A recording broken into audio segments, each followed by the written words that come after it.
ভিডিওটা শুরু করছি একটা ছোট্ট গল্পের মধ্যে দিয়ে, একটা ছোট্ট রিসার্চের গল্প দিয়ে। আর এটা শোনার পর আপনিও ভাববেন হ্যাঁ আমিও পারবো, একটা নতুন জোশ আপনার ভেতরে চলে আসবে। তাহলে শুরু করা যাক। রিসার্চটা কি ছিল? হার্ভার্ড ইউনিভার্সিটির রিসার্চটা ছিল, একটা ইঁদুরকে নেওয়া হয়েছিল, তাকে কিছুক্ষণ একটা চৌবাচ্চায় ছেড়ে দেওয়া হয়েছিল একটা বাথটবে।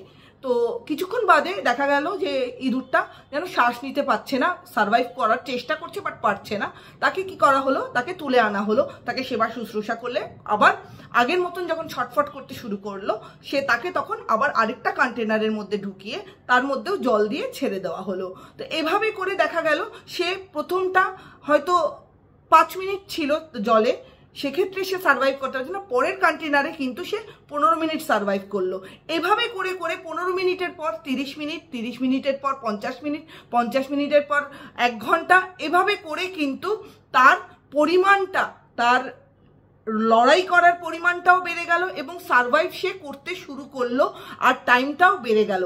এখান থেকেই আসছে জানেন তো হোপ থিওরি। হোপ থিওরি কি?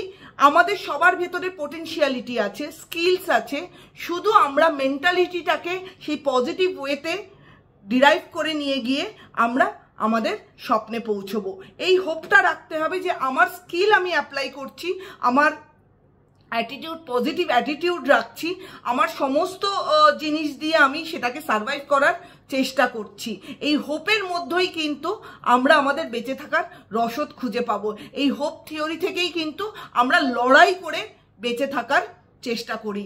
আর এই হোপ সবার ভেতরে আছে, আপনি আমি সবাই লড়াই করতে জানি। লড়াইটা করুন, লড়াই করলে দেখবেন আপনি সাকসেসফুল হবেন। আপনার স্কিলগুলো ইউজ করুন। ভিডিওটা ভালো লাগলে লাইক অ্যান্ড সাবস্ক্রাইব করে দেবেন। সবাই ভালো থাকবেন, সুস্থ থাকবেন। নমস্কার।